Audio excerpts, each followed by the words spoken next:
Aray. Good morning.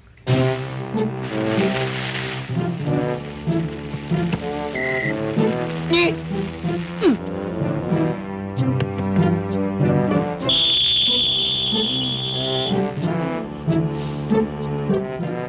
Hoy!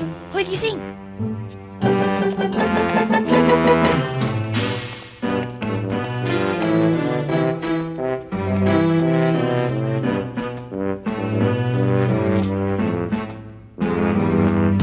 Inspection time! Umihi ka na? Umihi na tay at umuo. Ikaw, Hindi pa po tay. umihi ka na? Ikaw, umihi ka na? Ayos na ako tay. Bakit mo ginawang kumetay pa ako? Ang sabi niya, umihi. O sige, iiwanan ko muna kayo kay Aling Patring. Magpapakabait kayo ha. At isa pa, magiging masunurin kayo kay Ate Elenyo. Dahil balikbayan yon, hindi siya sanay sa gulo. Oy, Ronnie! Asa si Binoy? Ilang buwan na kayo hindi nakabayad dito ah! Kung hindi nyo kayo magbayad... Hoy! Ronnie, buksan mo ito! Ronnie!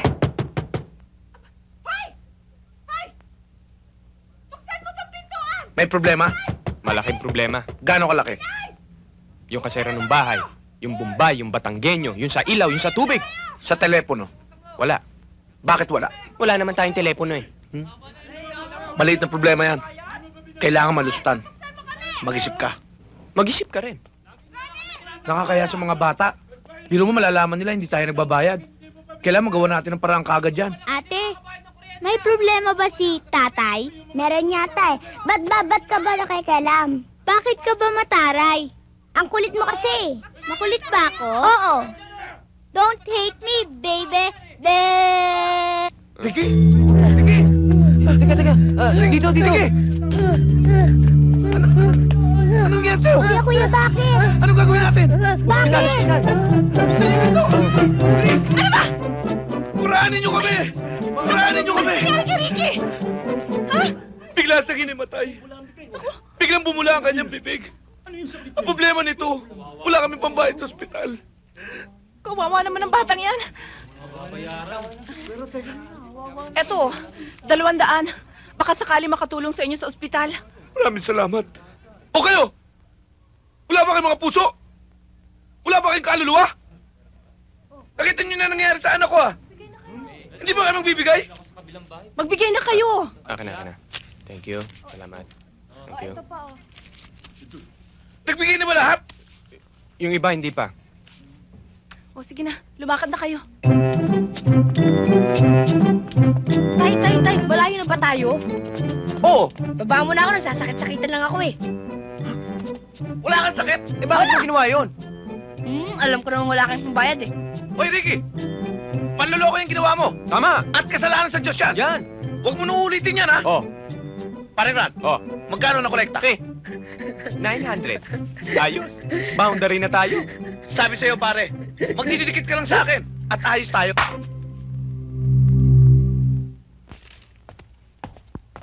Oh, basahin mo na malakas para masanay ka. Bakit kailangan pang malakas? Oo, dapat. Good morning, Aling Patring. Oy! Mga walang ya! Lumayas na kayo! Hindi ko ibig na makita ang mukha nyo! Sobra na kayo! Pang-aabuso na yan! Ang kapal ng mga mukha nyo! Hindi ko akalain na kalabisan na pala ang pag-iiwan ko sa mga anak ko dito. Pero ngayong nalaman ko na, magpapaalam na kami. Aling Patring, Aida, Elaine, maraming salamat. Paalam. Binoy! Ba't mo sinasagot yung mga binabasa ko sa comics? Comics? Akala ko kasi kami pinagsasabihan mo eh. Nag-iensayo lang siya, Binoy. Nag-aambisyon kasi maging talent sa radyo. Ah, ganun ho ba? Eh, pwede ko bang iwanan ulit yung mga anak ko dito? Sige. Oy kayo, sige, umakyat na kayo sa taas. Mag-computer na kayo din. Babalikan ko na lang kayo mamaya ha. Sige po. Mukhang bihis na bihis kayong dalawa. May patay ba? Wala. Kaya lang, sawa na kami ni Paring Ran sa dati naming trabaho. Kaya may interview ako ngayon sa Ayala Corporation para sa accounting. Bakit? Mga accountant pa kayo? Ah, hindi. Siya lang. Ako papasok ng computer analyst. O sige, mag-ingat kayo ha. Paring Ran, lalo siyang gumaganda. Sino si Aida? Hindi, si Elaine. Aida, hindi ka raw maganda. Ito naman, Asar. Tutuloy na kami, Elaine. I love you. Ano? Tutuloy na raw kami. I love you.